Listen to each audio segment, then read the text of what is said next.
The chisel slipped, and Elias did not catch it. He let it fall. It rang against the stone floor of the workshop and lay there, and he stood over it without bending down.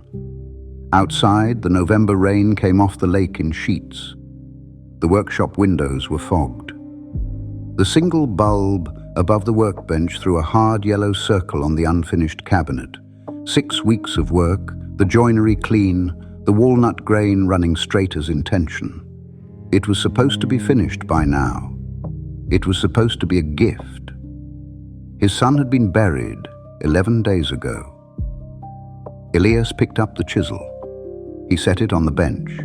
He pulled his coat from the hook by the door and walked out into the rain without locking up. The town was small and the streets were empty, in the way small towns go empty in November.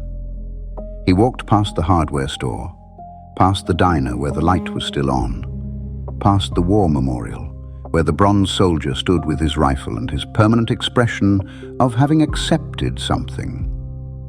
Elias did not look at it. He walked to the lake. The water was grey and choppy and without any beauty that night. He stood at the edge of the dock. The rain hit the surface and the surface swallowed it.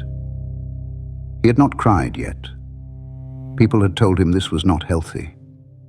His sister had held his hand at the service and looked at him with worry instead of grief, which told him something about how he appeared to others.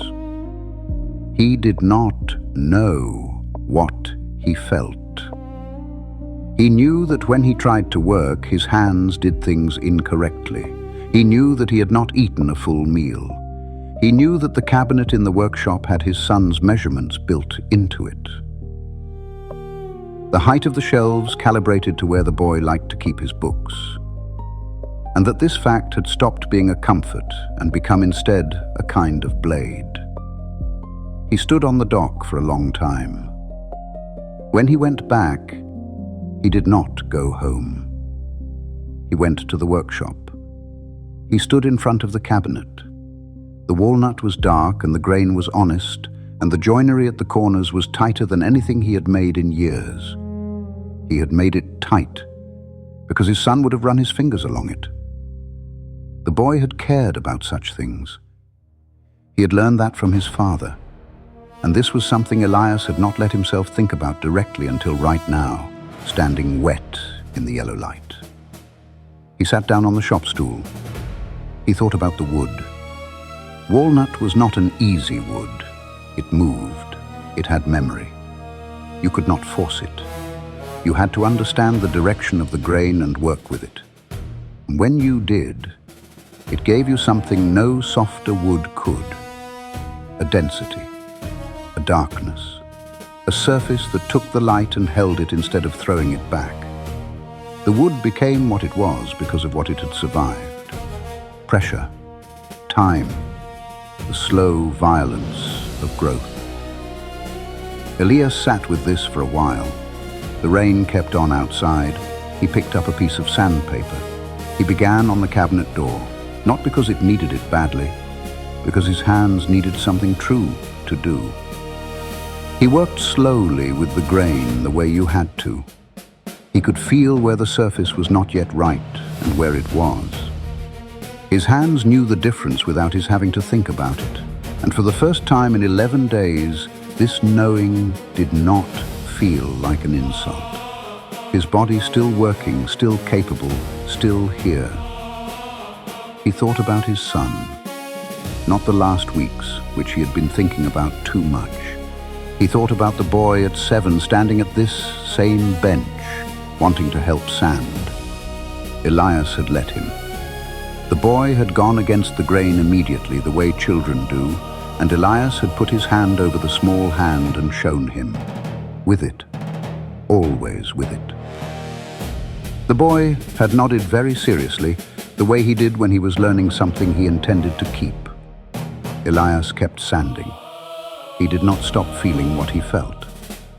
There was no relief in the work, not exactly. But there was something else. A kind of structure. The grief did not go away, but it went somewhere. It went into the pressure of his palm against the wood, into the motion, into the care he took at the edges where the door would meet the frame, and the fit had to be exact. He worked until 2 in the morning. When he stopped, the cabinet was done. He stood back and looked at it. It was the best thing he had ever made. He knew this without pride, the way you know weather. It was simply true. The loss had made his hands more careful. The absence had made him attend to every inch as though it mattered absolutely, because it did. Because his son had mattered absolutely. And this was the only language Elias had for saying so. He turned off the light.